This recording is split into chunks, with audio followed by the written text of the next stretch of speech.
people don't even recognize as being burn tissue. The blood vessels grew in, new tissue grew underneath the skin. Instead of being hard and brittle, it's flexible, warm, and you can't feel a demarcation line.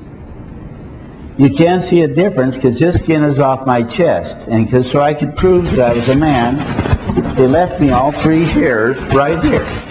They went right around them, so there's no hair on this skin. And where the leg skin is porous, the chest skin is very fine. So you can see a different texture. And the tendon behind my knee has filled in with flesh till you can't hardly see it. I have a little piece about 1.5 inches right through here that you can feel a little bit of a hard tissue yet. That's out of 65 feet, just in 2 years. Well, I told my friends about it, and they had the same kind of results. Now that I'm getting handsome, I'm looking for a chick with some padding to ride on the back of my motorcycle so I can start raising another family. I'm only 62, I'm 35 mentally, and I ain't going to grow up. I'm having too much fun. Well, it doesn't matter what I tell you, it's what happens to you and your friends that really count. So, I don't advertise, but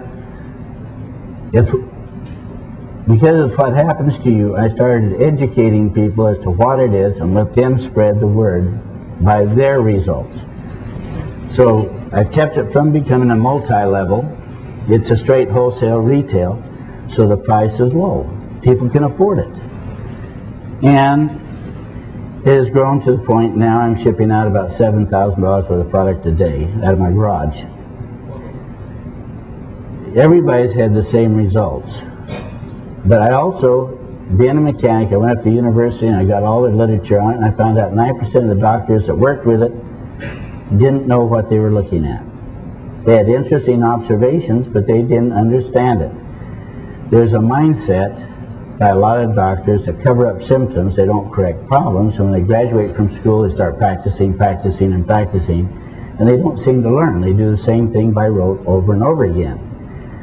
They like big words. You go in and say, I got scaly skin flying out of my scalp, and he looks at you wisely and says, yes, you have psoriasis. What do? Give me $50 and I'll tell you. Use Head and Shoulders to sell some glue.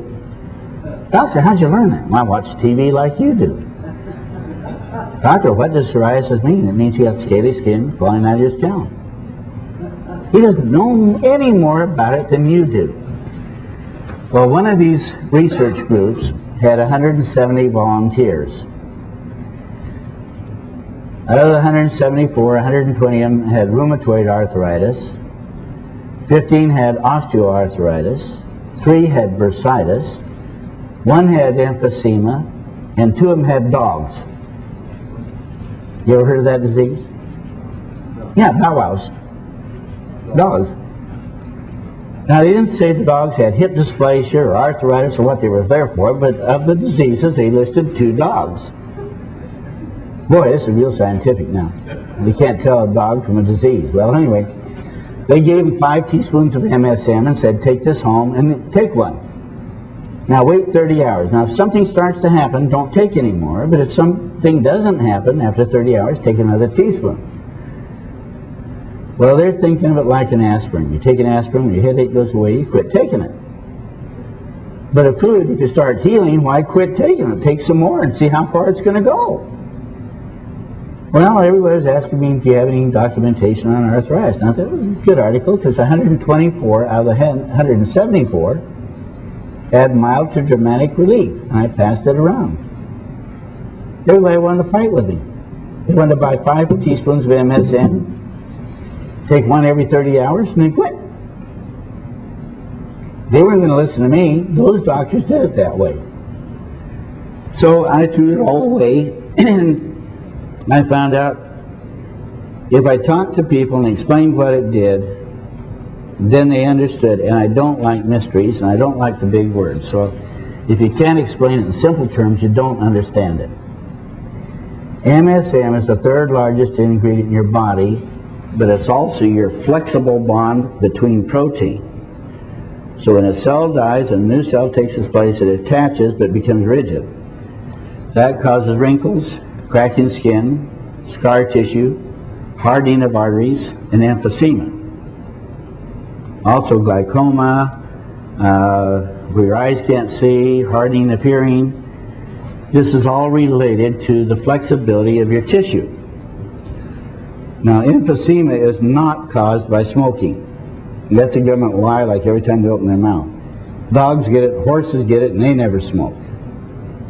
It contributes to the appearance of it, but it doesn't cause it. Now, I've got to talk about vitamin C for a minute. Every time you create a new molecule of flesh, you destroy one of vitamin C. And if you run out of vitamin C, it starts rationing it and making things thin instead of thick. Like if you have a certain number of bricks, I can make a short, stocky wall or a long, thin wall. The only way I can do it different is I got to get some more bricks. Well, when you run out of vitamin C long enough, they call it scurvy. That's where you rupture internally and you bleed to death. You might remember that in school, and the sailors sucked on limes to get their vitamin C, and they're called limeys. Well, heart attack, stroke, chronic nosebleeding, bruising, varicose veins, and a weakened heart are all lack of vitamins, of MSM and vitamin C. Now, vitamin C will build the tissue thick and strong. Because see, a heart attack is where you break a vessel in your chest. A stroke, you break one in the head. Those are all weak tissue. Now, cutting one out of your leg and sewing it in the chest is a stopgap, because if the one in the leg is weak, the one in the chest can be weak too, because all your tissue is going to be thin. Well, without MSM to bond with the vitamin C, though it builds the tissue thick and strong, it's not flexible. So they call it hardened arteries. And if you're trying to shove a large volume of blood through a small opening and it can't expand and let it through, then you have a squirt gun effect or high blood pressure. If they've expanded and can't contract, then they're called varicose spider veins. If the heart is hardened, the muscle tissue, and it can't pulse right, then you have a weak heart. Now I talk about it being an expanded heart or enlarged heart. Well, elephants have hearts, mosquitoes have hearts. They're different sizes, but they all can give the same kind of pulsation as long as they're flexible. When it's hardened and they've lost their flexibility, they can't pulse right. So MSM puts the flexibility back in all your tissue. It also makes your tissue leaky. Now, if you shove a rubber hose up your nose and pour something in it, it's going out the bottom end of the hose. It's not going to stop in between.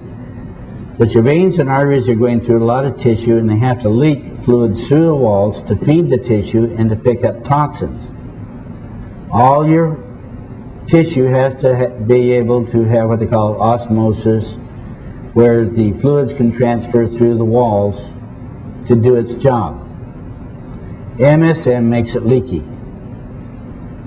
Now, when people smoke a lot and burning their lung tissue, they're killing thousands and thousands of cells every minute, because the smoke is so much hotter than the lung tissue.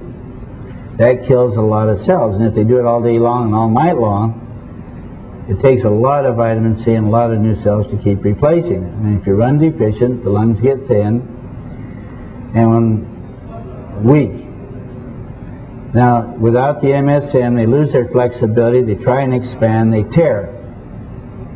And then you develop keloid scars.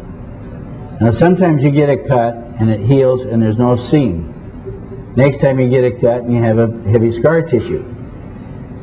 It's like a welder. If you weld two pieces of metal together and it has the right temperature and right alloy, it flows together and you have a seamless, beautiful, strong weld. If it sputters and spits a lot, you have a gobbed-on looking mess called a keloid. Or in the welder's terms, it's slag. They tap it with a hammer and some of it even pops off and doesn't even stick good. That is a keloid. You don't have enough vitamin C and MSM to make the tissue flow down and become what it should be.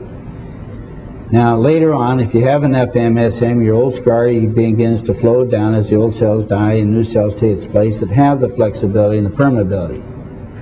If you still don't have enough, you'll daub something back on there so you have a